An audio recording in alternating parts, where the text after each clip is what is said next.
Up next, we're going to be continuing this theme about personhood, about identity, about what it means to be decentralized. And we've got an expert here. Petr Porobov is here to talk to us. He's from Upala to talk to us about what proof of personhood really is. Petr, take it away. Okay, hey everyone. So I'm gonna share my screen now. Okay, can you see it? Yeah. Great, thanks. So, greetings, humans. We are Upala. We present a little different view on identity, unlike Russell. So we don't provide a better access to your existing identity, but rather an alternative to a state ID. So Upala is a identity as a service, or simply your future digital identity. So, oops, sorry.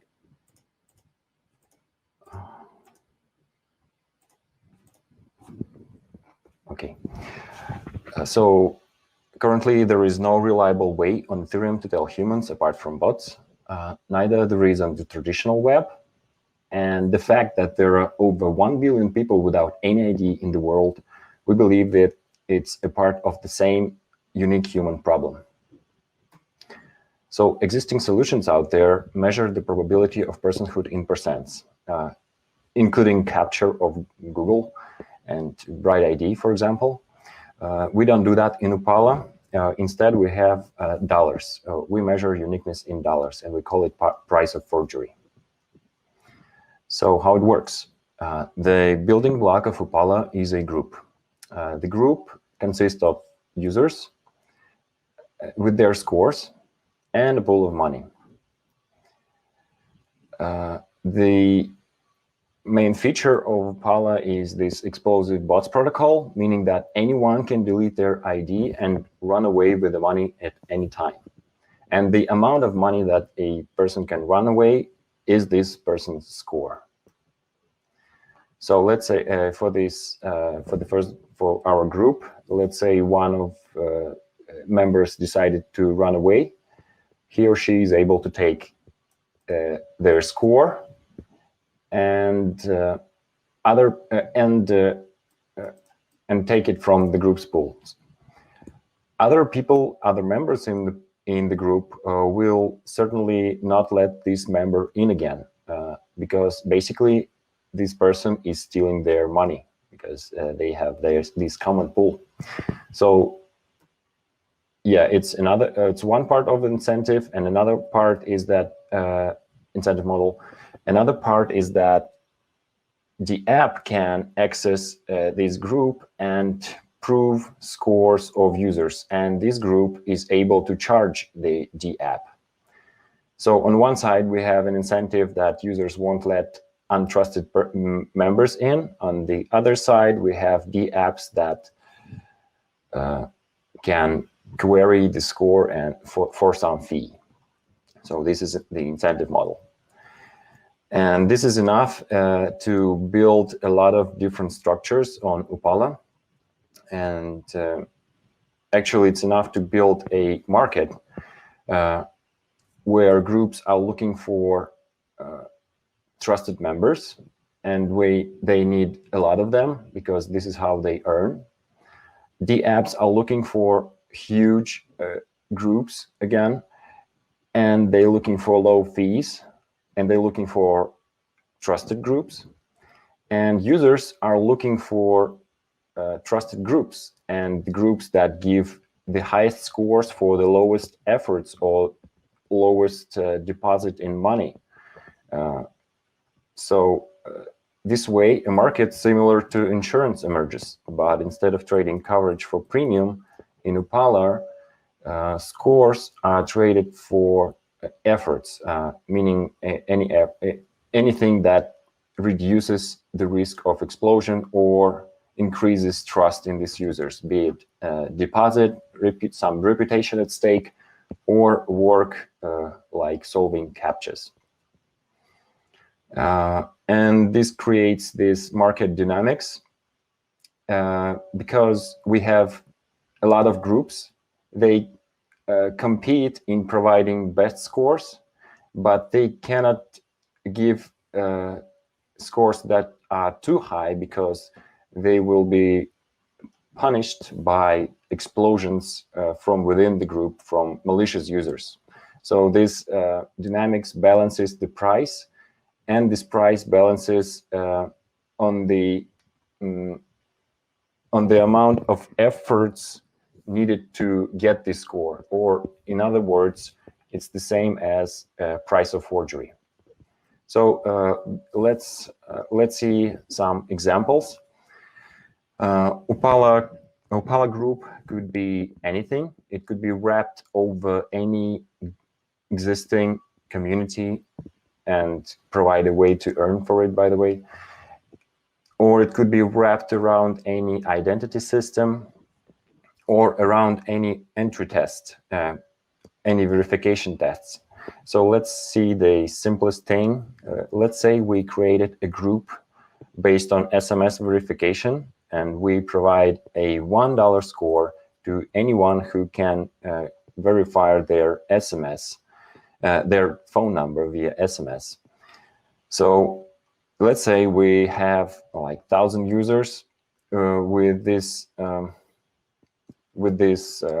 this group with this price, and let's say we now want to increase our score to attract even more users, and we set the score to $5. So we have a lot of users now, but at the same time we have a lot of explosions, because it turns out that it costs like say $2 to forge an account, a phone number. So we have a lot of users, a lot of malicious users who are using $2 to forge this verification method. They can get their phone verified via SMS for $2, and they can grab $5 from our group. So we can do $5. So we have to lower the score, and eventually we will lower probably to $1 again, where explosions stop or they reach a certain level that is okay for us. So it shows the safe score for us, and this score is basically the price of forgery. We come to it iteratively. Another thing that you can do with this building block is to create an aggregator. So let's say we have a user which is a member of several groups already, and some other groups decide that it's okay to trust this user for to such an extent that we can give this user a score of maybe $1,000 or $100, depending on membership. And with an ability like that, we can have identities for which the price of forgery is even higher than a state ID. We have an unlimited upper border of it. So this is how it could become a replacement for state ID. For now, we're starting with the Blade Runner Dow, which is a simple aggregator. It's a group that will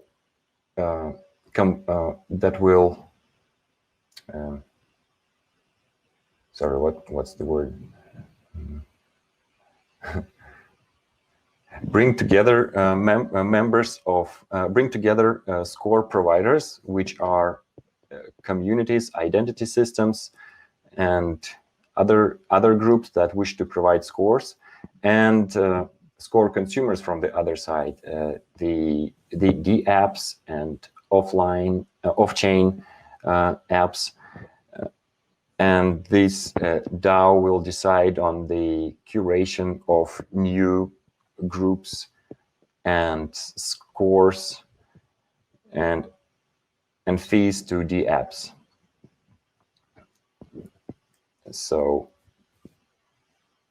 yeah, the apps will be able to query the score from this Blade Runner group, and this Blade Runner will distribute income from fees to other apps.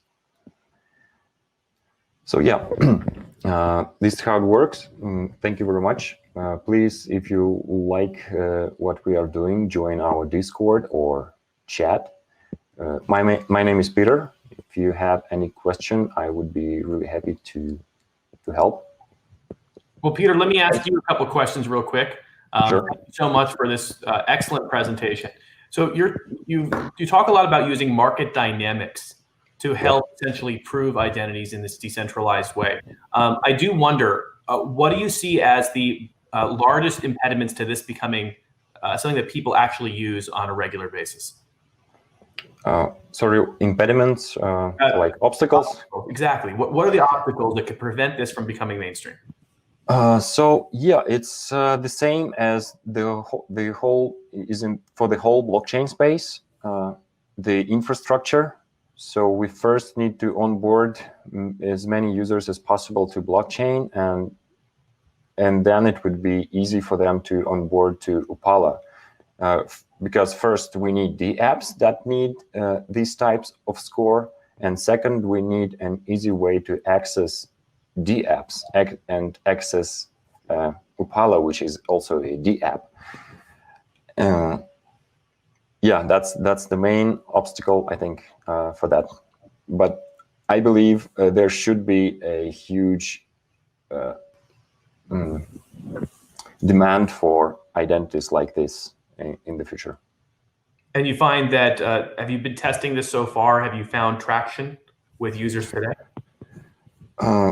We don't, this is a prototype yet. So we have a community where we discuss things, and I'm talking with the